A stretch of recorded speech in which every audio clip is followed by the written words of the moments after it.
वैसे तो आपने कई बार सुना है कि भगवान ऐसे हैं, भगवान वैसे हैं, सभी जगह हैं, प्रत्येक कण में हैं। श्री कृष्ण कहते हैं, हे अर्जुन, तू मेरा सच्चा मित्र है और मुझसे प्रेम करता है, इसलिए अब मैं तुझे स्वयं का वास्तविक परिचय देता हूँ। मेरे जन्म के बारे में किसी को नहीं पता, लेकिन जो यह जानता है कि मैं कभी नहीं जन्म लेने वाला और कभी भी नहीं मरने वाला हूँ, वही सबसे बड़ा ज्ञानी है। ज्ञान और मूर्खता, सत्य और झूठ, सुख और दुख, मन और बुद्धि, रचना और नाश करती और अपमान सहित सभी भाव, वास्तव में मैं ही हूँ। इस जगत में जिस किसी ईश्वर की पूजा की जाती है, वह असलियत में मैं ही हूँ। दोस्तों, इस अध्याय में भगवान ने हमें यह दिखाया है कि वे हमारे जीवन के हर पहलू में मौजूद हैं।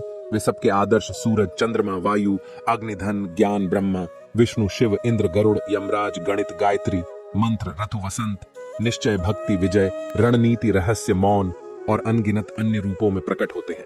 भगवान ने हमें यह भी बताया है कि उनका अंत नहीं है, वे अनंत हैं, अपार हैं, वे हमारे सभी पहलू में हैं और उनको पूरी तरह से जान पाना हमारे बस की बात नहीं है।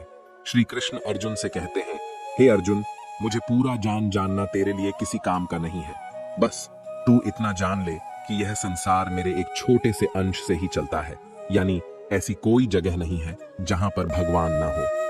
श्री कृष्ण ने यह भी कहा है कि अर्जुन को ना तो ईश्वर को पूरा जानना जरूरी है और ना ही वह कभी उन्हें कंप्लीट जान पाएंगे। मित्रों, अगर हम इसे अपनी लाइफ में इस तरह से रिलेट करें कि जैसे भगवान ने कहा है कि मैं अनंत हूं और तू उतना ही जान जितना तेरे लिए आवश्यक है, बिल्कुल उसी तरह से आपको भी अपनी लाइफ में उन चीजों में अपनी टाइम और एनर्जी वेस्ट नहीं करनी है जो आपके लिए आवश्यक नहीं है, जो आपके कर्म से हट करके हैं। केवल आपके वास्तविक कर्म से जुड़े चीजों में ही अपना ध्यान लगाएं, जिससे सफलता और मानसिक शांति प्राप्त हो सके। अध्याय 11, विश्वरूप दर्शन। इस अध्याय में भगवान श्री कृष्ण अर्जुन को अपने दिव्य रूप का दर्शन कराते हैं। यह दृश्य अर्जुन को भगवान की महानता और अद्भुत रूप का अनुभव कराता है। इसमें भगवान के विराट रूप के बारे में हमें जानने को मिलेगा। अर्जुन श्री कृष्ण से कहते हैं, हे कृष्ण, आपके दिए हुए ज्ञान से मेरे सारे संदेह दूर हो गए हैं, लेकिन अगर संभव हो तो मैं आपका महान रूप देखना चाहता हूँ। तो श्री कृष्ण कहते हैं, हे अर्जुन, परंतु इन मानव की आंखों से यह सब नहीं देख पाएगा, तो इसलिए मैं तुझे यह सब देखने के लिए दिव्य नेत्र प्रदान करता हूँ। मित्रों, इसके बाद जो अर्जुन ने देखा उसकी वास्तव में कल्पना भी नहीं की जा सकती है। ईश्वर का ना तो कोई आरंभ था और ना ही कोई मध्य और ना ही कोई अंत था। उस रूप से इतना प्रकाश निकल रहा था जितना हजारों सूरज भी मिल जाए तो भी उतना ना निकल पाए। अर्जुन ने कई संसार को श्री कृष्ण में समाहित होते हुए देख पाए। फिर अर्जुन ने हाथ जोड़ते हुए श्री कृष्ण से कहा कि हे परमात्मा, मैं आपके शरीर में सभी देवों को, सभी मनुष्यों को देख पा रहा हूं, लेकिन आपके शरीर का तो ना कोई आरंभ दिख रहा है, ना कोई मध्य है और ना ही कोई अंत। आप में हर तरह के अस्त्र शस्त्र हैं, हर तरह के प्रकाश और सूर्य हैं। स्वर्ग और धरती के बीच का पूरा आकाश मानो आपसे ही भर गया है। कई देवता के समूह आप में प्रवेश कर रहे हैं, तो कई लोग भयभीत होकर हाथ जोड़े खड़े हैं।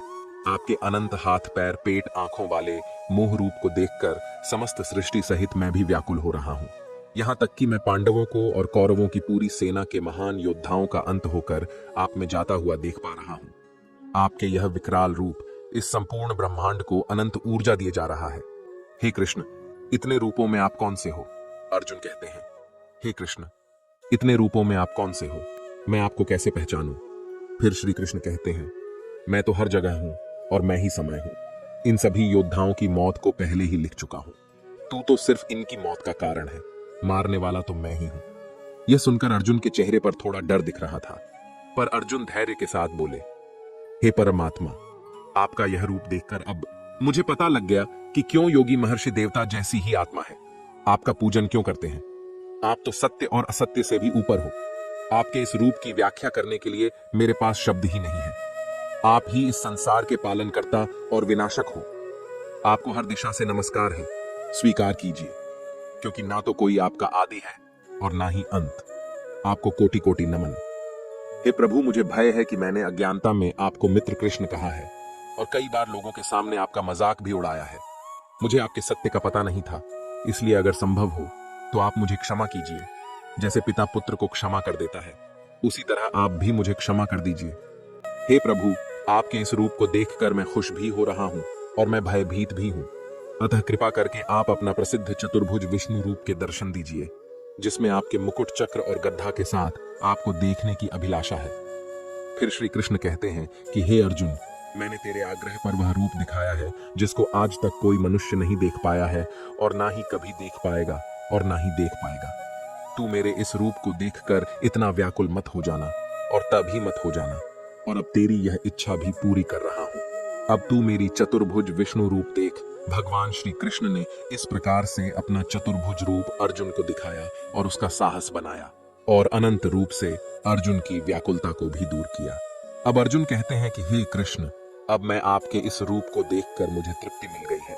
तो फिर कृष्ण बोले, अर्जुन, जो चतुर्भुज रूप तुमने अभी देखा है, उसे देखने के लिए तो देवता भी का कामना करते हैं। इस चतुर्भुज रूप को किसी भी यज्ञ, दान, तप और वेद से देखा जा सकता है, परंतु अर्जुन, जो तेरी तरह मेरा परम भक्त है, वह अंत में मुझे ही प्राप्त होता है।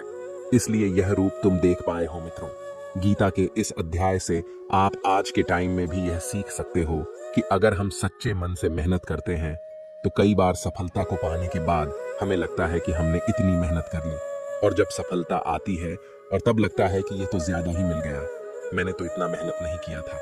और मित्रों, यही महान लोगों का एक सद्गुण होता है कि वह मेहनत तो करते हैं, लेकिन उनको यह भी आभास नहीं होता कि कितनी मेहनत कर लिया उन्होंने। यही महान लोगों की महान सोच होती है।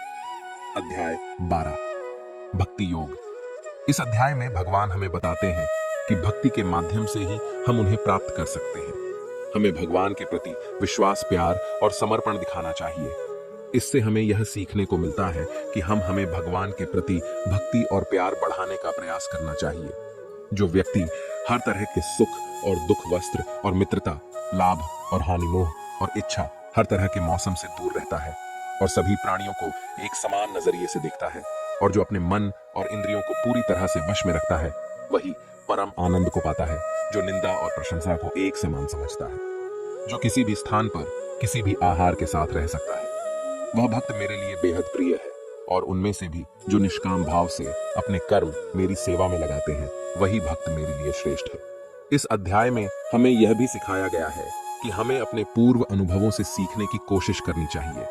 एक छात्र या एक व्यक्ति जो अपने जीवन में कुछ महत्वपूर्ण करना चाहता है, उसे कम खाना चाहिए और हर प्रकार की भावनाओं के साथ होना चाहिए। खुद के लक्ष्य को कैसे प्राप्त करना है, केवल यही सोचना चाहिए, और यह तभी प्राप्त हो सकता है जब हम भगवान के प्रति विश्वास, प्यार और समर्पण करते हैं। अध्याय 13, क्षेत्र, विभाग, योग। जय श्री कृष्णा।